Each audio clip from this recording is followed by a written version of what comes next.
जय माँ विंध्यवासिनी, जय माई की। प्रिय महानुभाव, मैं ज्योतिर्विद पंडित आशुतोष पांडे आप सभी को शरद पूर्णिमा की कोटि कोटि मंगल कामना प्रेषित करते हुए शरद पूर्णिमा के शुभ अवसर पर अत्यंत महत्वपूर्ण जानकारी को लेकर प्रस्तुत हुआ हूँ। प्रिय महानुभाव, हिंदू धर्म में शरद पूर्णिमा तिथि का अपना विशेष महत्व है। शरद पूर्णिमा को जागृत पूर्णिमा भी कहा जाता है। इस दिन चंद्रमा और माँ लक्ष्मी की पूजा का विशेष विधान माना जाता है। प्रिय महानुभाव, ये माना जाता है कि शरद पूर्णिमा के दिन भगवान चंद्र नारायण की रोशनी अमृत समान मानी गई है।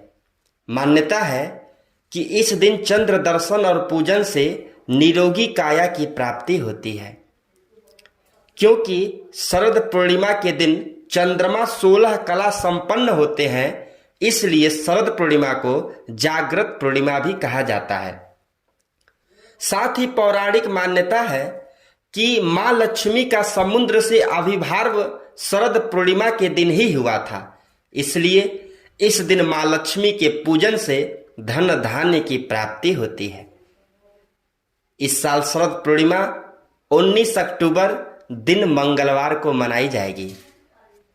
प्रिय महानुभाव, अब मैं आपको बताना चाहूंगा शरद पूर्णिमा के इस शुभ पावन बेला पर कुछ अत्यंत महत्वपूर्ण उपाय, जिसको करने से आपके घर में सुख समृद्धि और वैभव बना रहेगा।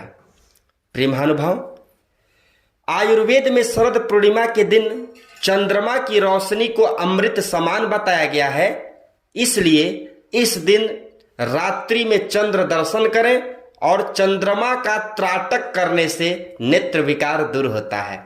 इसलिए जिन भी महानुभावों को नेत्र से संबंधित समस्या है, वो इस दिन चंद्रमा का त्राटक अवश्य करें।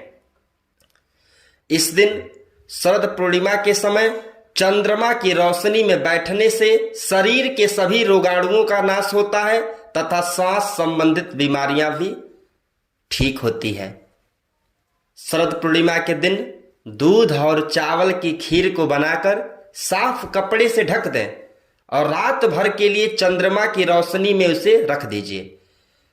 सुबह इस खीर को खाने से आपकी रोग प्रतिरोधक क्षमता में वृद्धि होती है। जिन भी लड़कियों की शादी में बाधाएं उत्पन्न होती हों, वो शरद पूर्णिमा को, जिसे कुमार पूर्णिमा भी कहा जाता है, भगवान कार्तिकेय का पूजन करें, उनको विवाह संबंधित बाधाओं में लाभ प्राप्त होगा। शरद पूर्णिमा को मां लक्ष्मी का जन्मदिन माना जाता है।